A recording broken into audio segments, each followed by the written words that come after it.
in Cape Town are using the Abalobi app to log their catch so they can show how much money they make. We went to Learning NerdCon, where education providers were meeting with tech providers to find solutions. We also have information on a drone that's helping in the health sector in Rwanda. Our discussion is on the Africa Internet Governance Forum taking place in Durban. South Africa's Telecommunications Deputy Minister, Professor Hlengiwe Mkhize, will join us for that one. You can find us on SABC Network on Facebook, Twitter and Instagram, News Network at sabc.co.za on email. You can also hashtag SABC Network. Let's start with your social media and technology news.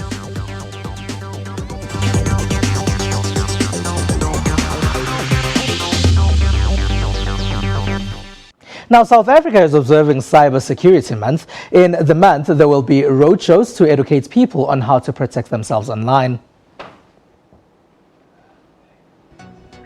When we download third-party software for our gadgets, we seldom think it could have viruses that could steal our information and send it to cyber criminals. Many people also don't think of installing antiviruses on their devices. But as we shop on various websites, do our banking online, and use phones to access our emails, experts say it's important to make sure that we are secure. Cybersecurity is top of mind within the banking sector, and I think it is to be expected. If you look at how banking has become very digitalized, one must expect that it will remain an attractive target for organized criminals all over the world. So we are constantly having to make sure that our IT architecture and our operations are secure. But more importantly, we are finding that we need the support and the collaboration and partnerships with our customers in order to win this war. These are just some of the reasons the South African government has launched Cybersecurity Month. They've also celebrated a year of the Cybersecurity Hub. Here, they monitor cybercrime and follow up on information from whistleblowers. Most people, they have their own stories, especially these offers of a widow who left so much money. If you give these details, then you will get whatever. So everybody has had their experience of cyber attacks. So this month is an attempt to consolidate around the national ICT policy. Here are some of the tips to ensure that you're secure. Don't click on links received from suspicious email addresses. Always log out of your private email and social media pages, and don't do your online banking on public Wi-Fi or internet cafes. Now, Learning NerdCon brings together education providers and creators of tech solutions that can help in education. At the event, they engage on possibilities that can be implemented in that space. We went out to the markets and to find what people are doing that's really innovative and cutting edge, and we assembled a few people to come and put together what we call a learning lab. And a learning lab is really something where people can go and experience a learning experience, typically based on technology. So we have learning labs here covering augmented reality, virtual reality, gamifications in games, even stuff like rapid video capturing and video authoring, and a whole range of technologies that support learning and development. South Africa has a lot of untapped potential that unfortunately or fortunately can only be unlocked through education. With budgets being squeezed as they are, we need solutions that are scalable. We believe that animation is one particular avenue that we can use.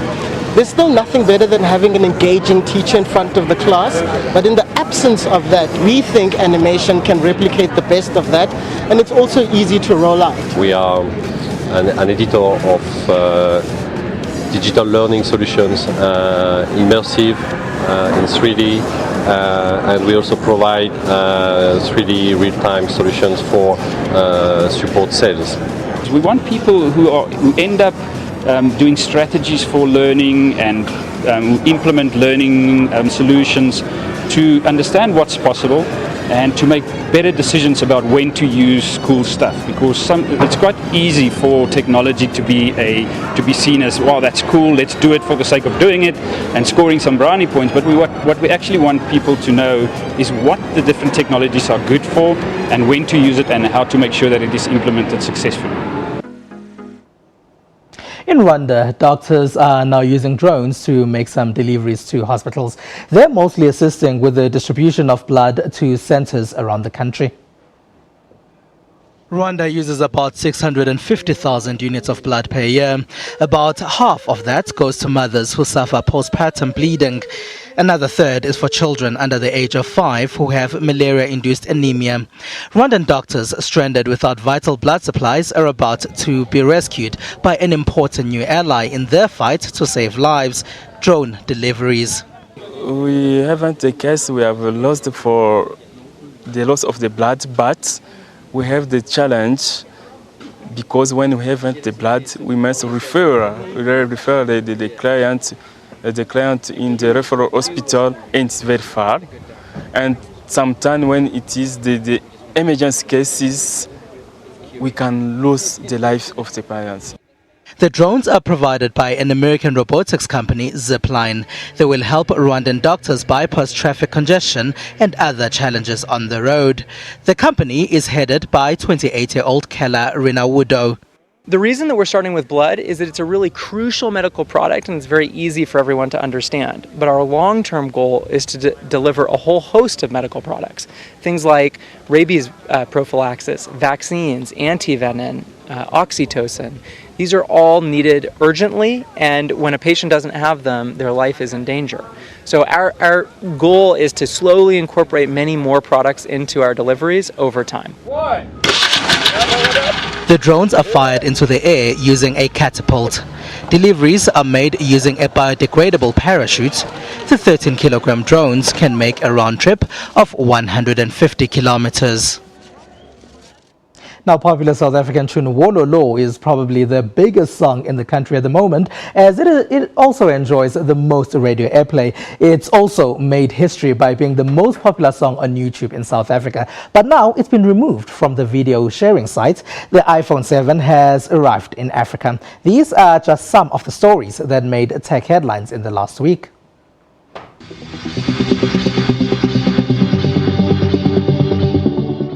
Wololo by Durban musicians Mampintsha and Babes Wodumo, South Africa's most viewed YouTube video, has been removed from the platform due to a copyright claim by Marseille Media.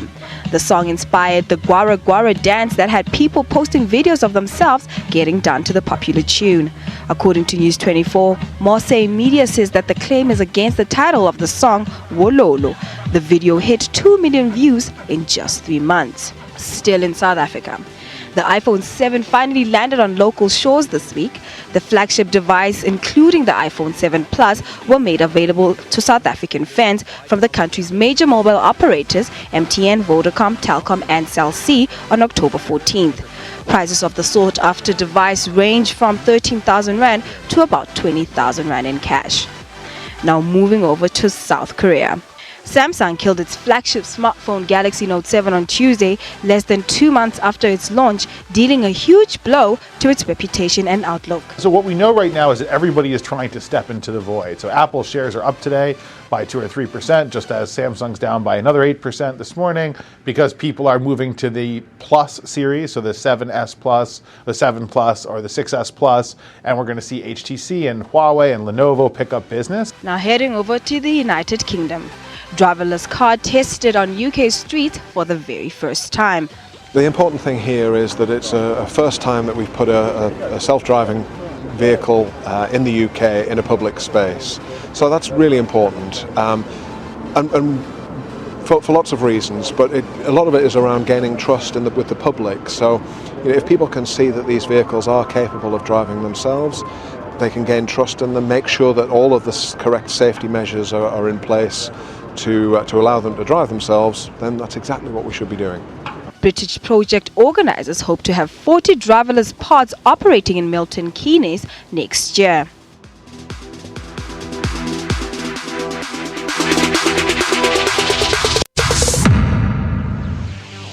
Please hashtag us on Twitter. It's hashtag SABC Network or newsnetwork@sabc.co.za on email. After the break, we'll talk about the Africa Internet Governance Forum. Stay with us.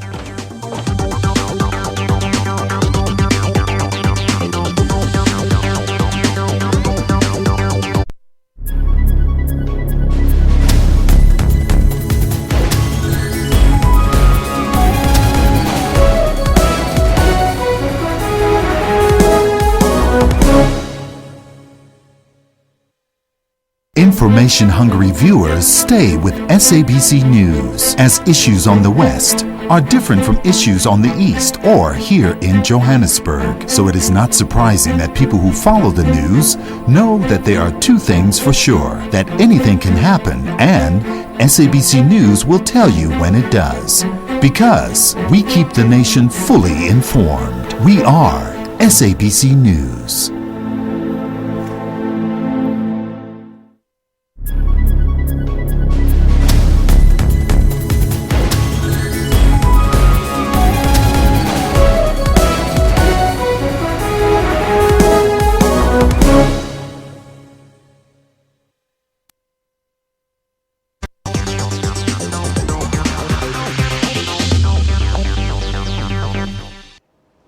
All right, remember that it's SABC Network on Facebook, Twitter, and Instagram. News Network at sabc.co.za on email. Thank you very much for being a part of our network tonight. Now, the Africa Internet Governance Forum is currently taking place in Durban. South Africa's Deputy Minister of Telecommunications is joining us now live from our studios in Durban to talk about the forum. Hello, and thank you for being a part of our network, Professor. Good evening to the listeners. Good evening. Now, Professor, could you just tell us what the forum is actually about? This forum is very, very important for all countries in Africa who are embarking on ICT infrastructure. It has been going on over for more than a decade, whereby countries are looking at how do we as a continent influence the decisions and directions of internet governance in such a way that we are able to prioritize our development agenda. So today we had a very good start with 29 countries participating from the continent, and all talking about the importance of internet for their development, and talking about the interventions that they've put in place to ensure that the continent is really connected and is utilizing the internet for the development agenda and our youth, economic development, and generally doing research and innovation, which leads to the fourth industrial revolution. Professor, today was day one of the forum. Are you happy with the discussions that are taking place in Durban on day one? I think the start was very good, because there has been an issue of how to manage internet within the continent. And I think basically there are good examples emerging that we can use our regional economic sectors to really look at the management and of internet, especially the data that becomes available as you connect as many people as possible. There was a very strong participation from the private sector, which I felt it was very good as well, as they endorsed some of our policies to say, if you look at 1 billion things that we are connecting and we will connect in future, it becomes difficult to anticipate how else can we do it except to have an open access network whereby all operators can play without incurring extra cost. And also another aspect which I felt all countries endorsed was the importance of really the African continent to take advantage of the fact that the 2 billion that is not connected in the world is in this part of the world, in Africa. So it gives us an opportunity of being in innovation and actually producing the gadget, and also acquiring critical skills for utilizing the networks and being in the forefront of this digital revolution, including digitizing our post office and generally ensuring that nobody is expecting the same results but using the old methods. Professor Mkhize, we do know that countries across the African continent will obviously not be starting on the same level. Do you find that there's engagement between countries on how they can help each other in order to begin those digitizing processes? I think the whole idea of Internet Governance Forum was about sharing of experiences. They talk about the multi-stakeholder. Hence, I've mentioned civil society representatives, youth groups, government, private sector, and researchers. So this platform, like the last session, the ministerial session, it really helped because Gambia had an opportunity to talk about what are barriers in their case to access internet, and for many people in particular. And also the same applies to other countries. They were able to share, Sawari was able to share about their efforts also in connecting, using the internet to fast track their development and so on. The commissioner from the AU also gave us a broader perspective that the AU itself has prioritized and is calling for step up in terms of ensuring that countries are moving at a faster rate. So, because if not, then they will widen the gap between citizens within the country. We had countries like Algeria who were saying they've got an opportunity now to treat all citizens in an equal manner. And countries like Nigeria looking at also their own development in the West, which they feel it has given them that national sovereignty, which they were not able to before they were connected. You talk about a multi-stakeholder approach. So it's not just government then, or governments from across the African continent that are involved in internet governance, or that should be involved in internet governance. Can you tell us about this multi-stakeholder approach that you're talking about? You see, it's the private sector has been in the forefront. Remember when we talk internet as an industry, it is really the vision which has been developed over many years by the private sector. So then they started this notion of a multi-stakeholder approach to say, look, even when it comes to internet governance, government mustn't talk to itself. And initially that was an issue. But we have agreed and we have committed that what is important for us is to be able to defend the development agenda and allow all other players to come freely and cooperate with us as partners on an equal footing, be the private sector, allow them to add value, and also educational institutions with research expertise and so on. So it's the nature of the revolution. It calls for all of us to bring our expertise to the table so that policies are not just put on the shelves, but they influence the lives of people. Someone else, though, might ask, why does the internet need to be governed? Because maybe the internet wants to be free. Maybe everyone should have all this access to information that you're getting on the internet. And now you're talking about governance.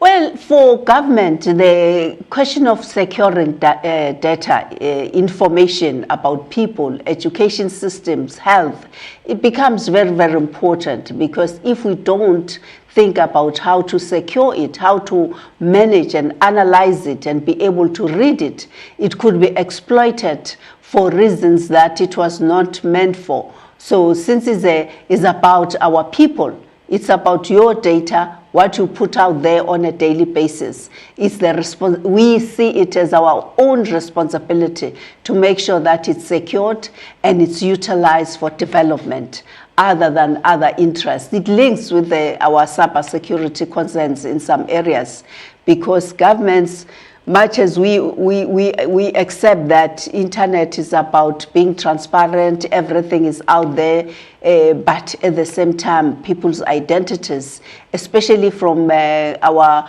constitutional democracy, where the integrity and the rights of people to privacy are central to the values of our constitution. All right. Thank you very much for being a part of our network tonight, Professor Mkhize. Professor Hlengiwe Mkhize is the Deputy Minister of Telecommunications in South Africa. It's SABC Network on Facebook, Twitter and Instagram. Let's go to break.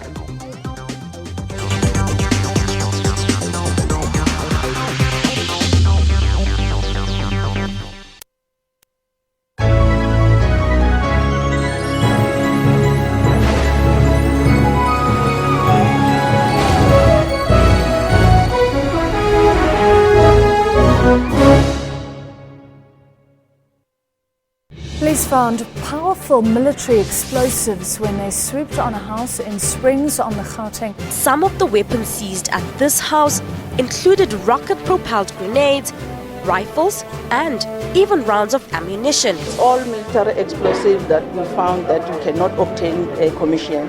The weapons found at the house not only had the potential to cause major damage to property, but they also put many lives at risk. I could have lost any one of my family members or most of my family members.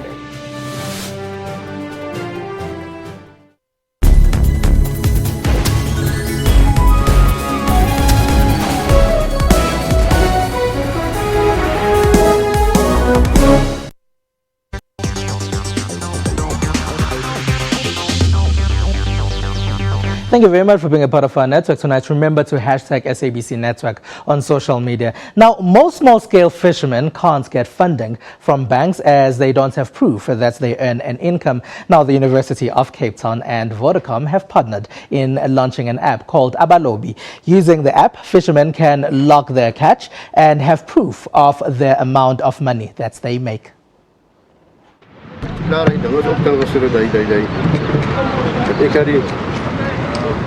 Die data op die phone kon gesit het vanmorgen.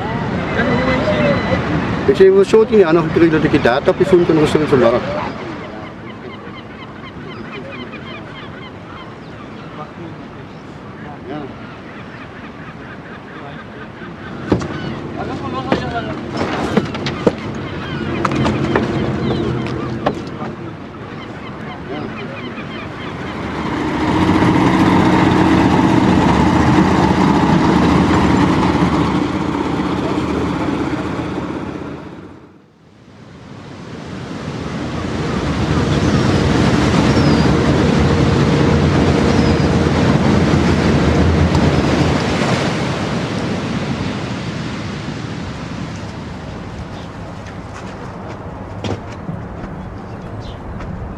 That is where I stayed for so many years.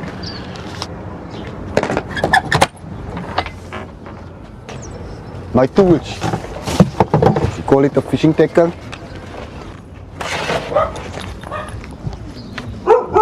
And this is my source of income.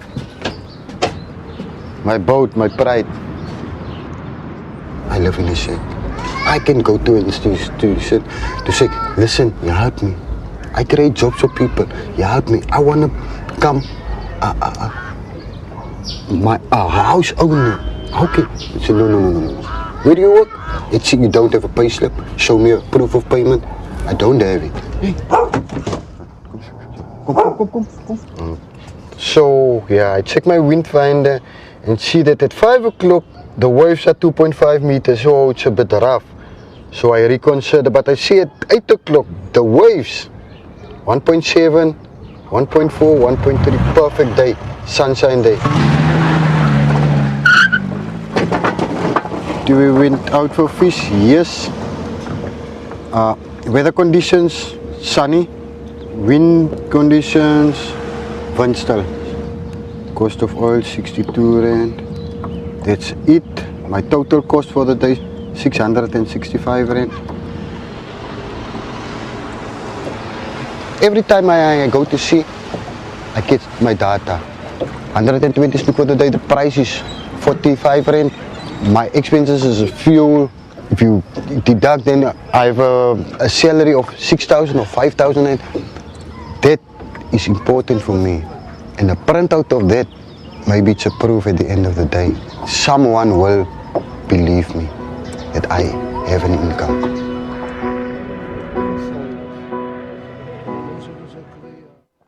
All right, remember that it's SABC Network on Facebook, Twitter, and Instagram. We've been running a poll on our social media sites, and this week we have been asking you if you have antivirus on your phone. And it seems like a lot of people, most people that we chatted to, don't have antivirus on their phones. But let's end the program, and it's SABC Network on Facebook, Twitter, and Instagram. From me and the rest of the team, bye-bye.